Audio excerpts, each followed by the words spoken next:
እኔ እንኳን በዚህ 3-4 ሰው አመት ስንት ሰው ሰማውኩ። ጎንደር መተው አንድ ባይታዊ ራሱ በኔም ነግሮኛል በጆሮዬ 2013 ነው እንደዚህ በጆሮዬ መተው ዓለም ሊያልፍ ነው እና እንደው ጎንደር ላላችሁ መምራን ልናገር ብዬ ነው ለህዝቡ ንገሩት አሉ። ኦሮ እኔ ዓለም ያልፋል ብዬ አልናገርም። ንስሐ ግቡ ነው የሚባል። ዓለም ሊያልፍ ነው ምን ተስሊል ነው ከበረሃይት አባቶች የላኩት መልእክትን ተጠንቆቁ 5 ከተሞች ትጠፋላችሁ ተብሏል። እንዴ ወዴት እንዳለ እኮ አይታወቅም እንደው በእውነት ማለት እና ይኸው የጀማሪ ሐዋርያ ስብከት ዓለም ሊያልፍ ነው እና ቆይ ነው የሚባል እንደዚህ ያለው ቶሎ የተገለጠለት ሰው ዋልድባ አንድ ጊዜ አንዱ ካርዲት አንዱ ወጣት መነኩሴ ልዘጋነኛል። አረ ተው ቆይ እባክህ ተው አሉት። የለም እኔ እንግዲህ እኔ እዚህ ዋለ ልዘጋነኛል ዘጋ። ኋላሳ ምን ያስለው ጥሩ ነው ሰይጣን መጣና ፓትርያርክ የምትሆን አንተ ነህ አለው። ከዕቃ ቤት ሙዚየም ያለውን የድሮውን አባቶቻችን አሮዬ ብር ታምጡ እኔ ፓትርያርክ ልሆን ነው። መነኩሴ ለዚህማ እንደው መድኃኒት እኮ ነው። ፈልስ የፓትርያርክ ልትሆን ነው ብለው በእግር ብረት ሲያስሩት እልም ብሎ ጠፋለት።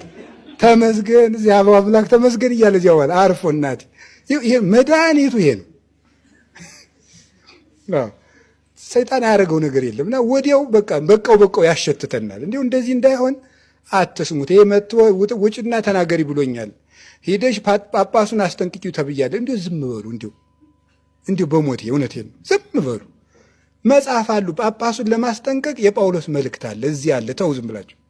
ሞቼ ተነስቻለሁ ብሎ አንድ ሰውዬ መጥቶ ነበር። የካህናት ስልጠና እየሰጠው እኔ ሞቼ ተነስቼ ጭራሽ ደሞሳ ሞቼ ለመነሳቴ ምስክር ወረቀት የሰጠኝ ማን ነው አለ። ሀገረ ስብከት ማን ሀገረ ስብከት እንደሆነ አላውቅም፣ ይቅርታ አድርጉልኝ። ደብዳቤውን ስላላነበብኩት ማለት ነው።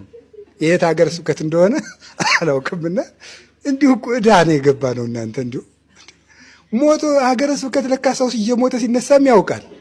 ይህማ እንዲሁ ጥሩ ብቃት ነው እንዲሁ አለ እና እኔ በጊዜው የሰውየውን ያልኩት የለም አንተ ሙተህ አልተነሳህም ተው ዝም ብለህ አልኩት። ተነስቻለሁ አልተነሳህም አልሞትክም። ሲጀመር አንተ እንዴት ምን ልታረግ ነው እግዚአብሔር እንደው አንተን የሚያስነሳ አንተን የሚያስነሳ እንደው ከሆነ የሞተ ሰው ተነስቶ መስበክ ግድ ከሆነ እንደው ጳውሎስ ቢነሳ አሸጋ፣ አቡነ ተክለ ሃይማኖት ቢነሱልን እንዴት ጥሩ።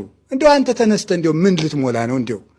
ድሮስ ቢሆን ረብሾ የሄደ ሰውዬ ደግሞ ድግም ይበጥብጣል እንዴ? እኮ ይገርማል። እውነቴን ነው። እና ሐዋርያትም እንደዚህ ዓለም ያለፈ መስሏቸው ነበርና አንዳንድ ጊዜ ወር ውዳሴ ማርያም ስትሰብኩ ይሄ እንደዚህ ያስበላል እንዳሰሙት በቃ ዓለም ሊያልፍ ነው በቃ ብቃት እንደ አንዳንዱ ሰው እኮ ትንሽ ወደ 3 ሳምንት ምናምን ሳያቋርጥ ውዳሴ ማርያም ከደገመ ሲያወራ ሰምታችሁታል። ደህና ሰነበት ምን የከንቱ ዓለም እንዴ ፍርት ያደርገኛል። እናቴ እንደው ያሰቅቃል እንደዚህ ያለ ሰው ማለት ነው። አይ እንደው ሁሉም እስቲ ቆይ በሉ። ቆይ አትናገሩ አላቸው ጌታ። እስኪ ቆይ አትናገሩ በሉ።